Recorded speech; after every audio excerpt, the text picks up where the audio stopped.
कुछ हफ्ते पहले आयन मैकेलन एक इंटरव्यू में गलती से बोल गए कि मैग्नेटो एवेंजर डूम्सडे में पूरे न्यू जर्सी को खत्म करने वाला है। और फिर बात बात में उन्होंने ये भी बताया कि रूसो ब्रदर्स ने उनको ऐसा कहा कि तुम जो तबाह कर रहे हो उसे वैसे दिखाओ कि तुम उस चीज से सबसे ज्यादा नफरत करते हो। पर रुको, ये फनी तो है, पर ये समझो कि ये कितनी बड़ी बात है। वही मैग्नेटो आयन मैकेलन वाला, वही 2000 में जिसने स्टैचू ऑफ लिबर्टी पे अपनी फाइनल फाइट की थी और जिसने 2006 में गोल्डन गेट ब्रिज उठाया था, अब वही बंदा एवेंजर्स के सामने खड़ा होगा। पैट्रिक स्टेवर्ट भी वापस आ रहे हैं अपने एक्जेवियर के रोल में। और अगर आपको डूम्सडे समझनी है तो एक्जेवियर और मैग्नेटो की लड़ाई, एक्सेप्ट करना वर्सेस लड़ना, तो आपको ये तीनों फिल्में समझनी होंगी, क्योंकि ये तीनों फिल्में डायरेक्ट डूम्सडे से कनेक्ट होती है। और इस ट्रिलॉजी का एक सीन ऐसा है जहां पर एक बंदा अपनी सबसे प्यारी, सबसे कीमती चीज को खुद मार देता है, जो कि सिनेमा की हिस्ट्री का सबसे हार्ट ब्रेकिंग मोमेंट में से एक है। वो मैं आपको आगे जाके बताऊंगा, तो वीडियो के एंड तक रुको। तो चलो 1944 पोलैंड से शुरू करते हैं। तो मूवी शुरुआत होती है 1944 से।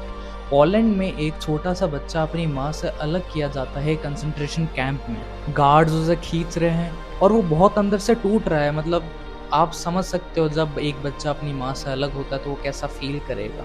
और वो चीखता है और सामने एक मेटल का गेट अपने आप मुड़ जाता है, वो भी बिना छुए। सोचो, एक बच्चे का गुस्सा इतना है कि सामने मेटल वो भी मुड़ जाता है। इस बच्चे का नाम है एरिक और ये ही आगे जाके मैग्नेटो बनेगा। और उस दिन से उसे यकीन हो गया कि इंसान कभी दूसरे लोगों को एक्सेप्ट नहीं करेंगे। वही एरिक आज 86 साल का होके डूम्सडे में वापस आ रहा है, पूरा स्टेट तबाह करने। पर उसे समझने के लिए यहाँ से शुरू करते हैं। Fast forward America.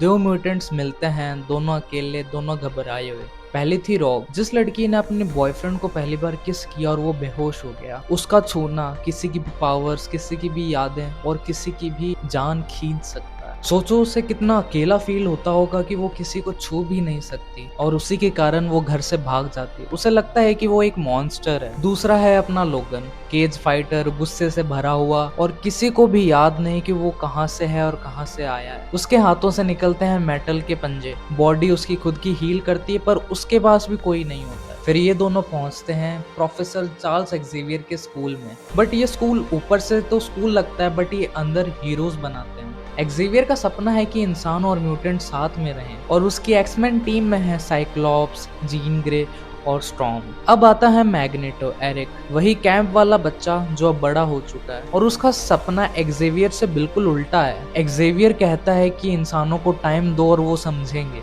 और मैग्नेटो कहता है टाइम, मैं कंसंट्रेशन कैंप में था, मैं जानता हूँ इंसान अलग लोगों के साथ क्या करते हैं, मैं दोबारा उस तरफ नहीं जाऊंगा। कॉमिक्स में एक्जेवियर और मैग्नेटो कभी फ्रेंड्स थे, साथ में म्यूटेंट्स ढूंढते थे, साथ में ही सपने देखे थे। पर उनका रास्ता तब अलग हुआ जब मैग्नेटो ने ये डिसाइड किया कि इंसान कभी नहीं सुधरेगा। मैग्नेटो का प्लान बहुत सिंपल होता है। वो एक मशीन स्टैचू ऑफ लिबर्टी के ऊपर लगा देता है, जहां से जो मशीन एक साथ सारे लोगों को म्यूटेंट बना सकती है। और उसका आइडिया होता है कि यूएन समिट में लोगों को म्यूटेंट बना दो, फिर वो ऑफ कोर्स म्यूटेंट की राइट्स के बारे में बात करेंगे। पर ये मशीन जो बनाती है वो इंसान को धीरे धीरे मार देती है। सेनेटर कैली पे ये टेस्ट किया गया था और वो मर जाता है। और यही चीज मैग्नेटो जानता है, पर उसे फर्क नहीं पड़ता है। और इस मशीन को चलाने के लिए उसे रोक चाहिए और वो इस एक्सपेरिमेंट में एक बच्ची का यूज करेगा, जानते हुए कि वो भी मर सकती है। फाइनल फाइट होती है स्टैचू ऑफ लिबर्टी पे, जहाँ पर एक्समैन और ब्रदरहुड दोनों लड़ते हैं। वुल्वरीन लड़ता हुआ उस मशीन के पास पहुंचता है, जहां उसे पता चलता है कि वो मशीन रॉक की जान खींच रही है। और लास्ट में लोगन अपने हाथ उस लड़की के चेहरे पे रखता है, अपनी हीलिंग पावर उसको दे देता है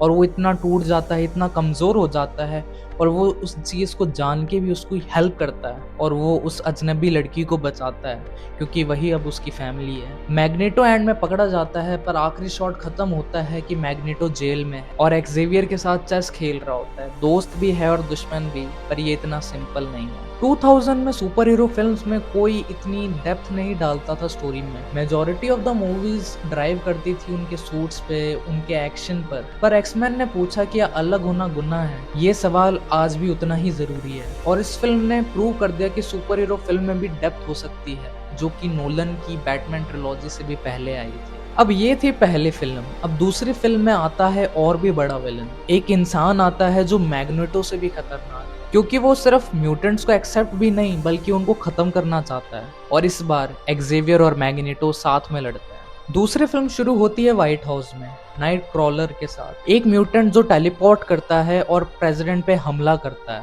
फास्ट है, ब्रूटल है, पर ब्रेन वॉश्ड है, और वो प्रेसिडेंट को मारने में ऑलमोस्ट सक्सेसफुल भी हो जाता है। किसी ने उसे हथियार बनाया और वो और कोई नहीं, विलियम स्ट्राइकर है, मिलिट्री साइंटिस्ट, इंसान और इस ट्रिलॉजी का सबसे खतरनाक विलन। क्यों सबसे खतरनाक, मैं आपको बताता हूँ।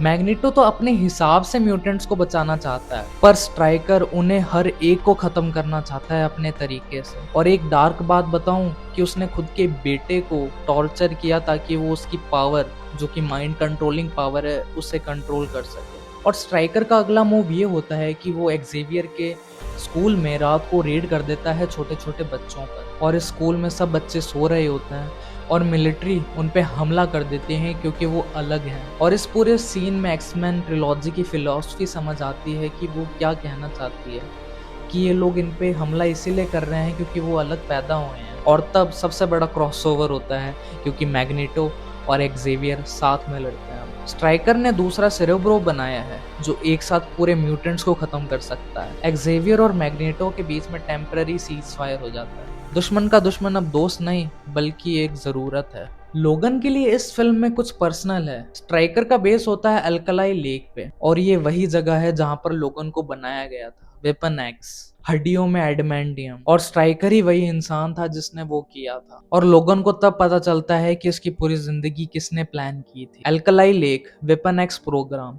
यहाँ पर सिर्फ वुल्वरीन नहीं बल्कि डेडपुल भी बनाया गया था। रायन रेनॉल्ड्स का डेडपुल भी यहीं से निकला था। मार्वल की सबसे dark origin story. X Men Stryker को रोक लेते हैं, बट वहां डैम टूट जाता है, पानी आ रहा होता है, बट वो जिस जेट में होते हैं वो उड़ नहीं पा रहा होता। तभी जीन ग्रे बिना किसी से पूछे उस जेट से बाहर निकल जाती है। टेलीकाइनेटिक पावर से वो एक हाथ से पानी और दूसरे हाथ से जेट को कंट्रोल करती है। स्कॉट चीखता है। नाइट क्रॉलर टेलीपोर्ट करना चाहता है पर जीन उसे अपनी पावर से रोक देती है। वो किसी को अपने पास नहीं आने देती क्योंकि वो समझ जाती है कि ये उसकी आखिरी बारी है। और वो मुस्कुराती है, उसकी आंखों में आंसू होते हैं, पर वो जेट को उड़ा देती है और पानी आता है और जीन पानी में डूब जाती है। पर पानी के नीचे एक आग जैसी शक्ल, फिनिक्स। बट यहाँ कुछ खत्म नहीं हुआ, कुछ जागा है। अगर आपको इस मोमेंट ने कुछ फील कराया है तो लाइक कर दो और सब्सक्राइब कर दो, क्योंकि जीन की कहानी यहाँ खत्म नहीं हुई है। जो आगे होने वाला है वो इससे भी ज्यादा हार्ड ब्रेकिंग है। तो रुको मेरे साथ। लोग एक्समैन 2 को ज्यादातर एक्शन के लिए याद करते हैं,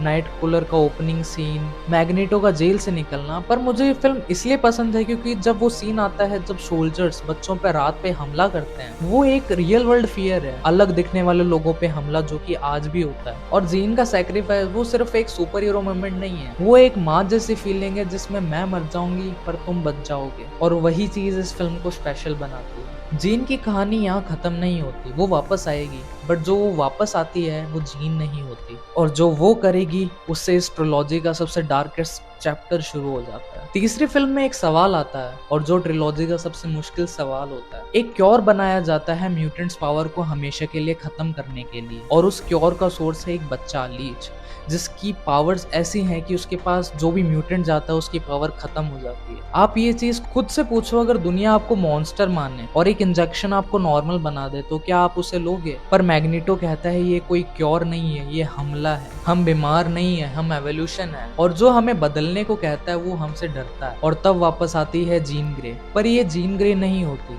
उसकी आंखें अलग होती है, उसकी आवाज अलग होती है। एक्समैन 2 के एंड में जो उसने सैक्रिफाइस किया, उस सैक्रिफाइस ने उसको अंदर से तोड़ दिया, बट कुछ और जगा दिया, और जो कि था फिनिक्स। एक्जेवियर बताता है कि उसने कुछ साल पहले जीन ग्रे की पर्सनैलिटी को दबा दिया था, क्योंकि उसके पास इतनी पावर्स हैं कि वो सब कुछ मिटा सकती है। साइक्लॉप्स, जीन का प्यार, फिनिक्स उसको मार देता है, पर एक्जेवियर फिनिक्स के पास जाता है, यानी अपने स्टूडेंट के पास, और उसी सीन में फिनिक्स एक्जेवियर की बॉडी को मिट्टी में मिला देती है। वो बिखर जाता है सबके सामने, और जो एक्जेवियर सबकी उम्मीद था वो चला गया। कॉमिक्स में फिनिक्स सागा कॉस्मिक थी, एलियन से, मून पे फाइट। फिल्म ने इसे काफी पर्सनल बना दिया कि वो दिखाना चाह रहे थे कि जीन ग्रे की पर्सनल वॉर है उसके अंदर से। कॉमिक्स में एक्जेवियर ने कभी भी जीन की पावर नहीं दबाई थी और ये फिल्म का एडिशन पार्ट है और इस चीज की वजह से फैंस डिवाइड हो गए थे। कुछ को ये डिसरिस्पेक्ट लगा और कुछ को लगा ये ज्यादा रियल है। मैग्नेटो अपनी आर्मी लेके एल्केटार जाता है क्योर की फैसिलिटी में। वो गोल्डन गेट ब्रिज को पूरा उठाता है और एल्केटास तक लेके जाता है। सोचो एक आदमी अपनी पावर से पूरे ब्रिज को उठा लेता है। पहले स्टैचू ऑफ लिबर्टी पे लड़ा, फिर उसने तीसरे फिल्म में पूरा ब्रिज उठाया और डूम्सडे में वो पूरे स्टेट को खत्म कर रहा है। और मुझे लगता है ये आदमी हर फिल्म में ही लेवल अप कर रहा है। और अब वो मोमेंट आता है जो मैंने शुरू में प्रॉमिस किया था। फिनिक्स कंट्रोल खो देती है, वो सब कुछ मिटाने लगती है। सोल्जर, म्यूटेंट्स और जमीन सब बिखर रहा होता है और मैग्नेटो भी उससे डर जाता है और सब भागने लग जाते हैं और सिर्फ एक ही इंसान है जो उसके पास जा सकता है, लोगन। हीलिंग पावर उसे जिंदा रखती है जब फिनिक्स सब मिट्टी में मिला रही है। वो धीरे धीरे चलता है, चमड़ी जा रही है, वापस आ रही है। हर कदम पर उसको दर्द हो रहा होता है पर वो रुकता नहीं है। वो जीन तक पहुंचता है और फिनिक्स चीखती है पर एक पल के लिए जीन ग्रे वापस आ जाती है फिनिक्स में। आंखें बदल जाती है, आवाज बदल जाती है और वो कहती है कि सेव मी। लोगन आंखों में आंसू लिए आई लव यू कहता है और अपने पंजे उसके सीने में डाल देता है और पूरी तरीके से खामोशी हो जाती है। लोगन रो रहा होता है, जीन ग्रे वहीं गिर जाती है। उसकी बाहों में वही इंसान होता है जिसने उसे बचाया भी और खत्म भी कर दिया। याद है मैंने शुरुआत में कहा था कि सिनेमा का सबसे हार्ट ब्रेकिंग मोमेंट ये वही था, तो मैंने प्रॉमिस पूरा कर दिया। एंड में दिखाते हैं कि मैग्नेटो की पावर चली गई क्योर से, पर ये भी दिखाते हैं कि वो पार्क में टेबल पर चेस खेल रहा होता है और मेटल पीस थोड़ा सा हिलता है और वही मूवी खत्म हो जाती है। रॉक क्योर ले लेती है, स्ट्रॉन्ग स्कूल चलाती है और पोस्ट क्रेडिट सीन में एक्जेवियर की आवाज दूसरी बॉडी से, यानी वो अभी भी जिंदा है। मैं ये नहीं कहूंगा कि लास्ट एंड फिल्म अच्छी है, वो अच्छी तो नहीं है। डायरेक्टर बदला, स्टोरी रश्ड है और जीन ग्रे को बैक सीट पे डाल दिया और साइक्लॉप्स को बिना वजह मार दिया। पर वुल्वरीन और जीन ग्रे का वो आखिरी सीन, 2 मिनट का सीन, सिनेमा का सबसे heart breaking super hero moment में से एक। बाकी सब भूल जाओगे बट वो सीन नहीं भूलोगे। तो ये थी एक्समैन ट्रिलॉजी। तीनों फिल्में एक सवाल, क्या अलग होना गुनाह है? एक्जेवियर ने कहा प्यार से समझाओ, पर मैग्नेटो ने कहा लड़के दिखाओ। जीन ने दिखाया कि पावर बिना कंट्रोल के क्या बन जाती है और लोगन ने दिखाया कि प्यार का मतलब क्या है। आपको कभी कभी वो चीजें भी करनी पड़ती हैं जो सबसे ज्यादा मुश्किल हो। पर सबसे ज्यादा ये ट्रिलॉजी कहती है कि अलग होना कमजोरी नहीं है, ये एक ताकत है। दुनिया को टाइम लगता है समझने में, तब तक अपने आप को मत बदलो, दुनिया को बदलो। और याद रखो मैंने शुरुआत में क्या कहा था, वही Ian McKellen, Statue of Liberty, Golden Gate Bridge और अब पूरा न्यू जर्सी और पैट्रिक स्टेवर्ट, एक्जेवियर दोनों वापस आ रहे हैं एवेंजर डूम्सडे में। एक्जेवियर वर्सेस मैग्नेटो, प्यार या जंग, अब यही एमसीयू का सबसे बड़ा सवाल बनेगा। म्यूटेंट सागा शुरू हो चुकी है। अगले वीडियो में एक्समैन का दूसरा हिस्सा, जहां पर हम dark Phoenix, days of the future past और बाकी मूवीज कवर करेंगे। न्यू एक्टर्स, वही सवाल। सब्सक्राइब करो, डूम्सडे तक पूरी जर्नी साथ में कवर करेंगे। कमेंट्स में बताओ एक्जेवियर सही था या मैग्नेटो, और लास्ट एंड इतनी बुरी थी जितना लोग कहते हैं। ये है आर्टिस्ट सिनेमा, हर फिल्म के पीछे की एक कहानी।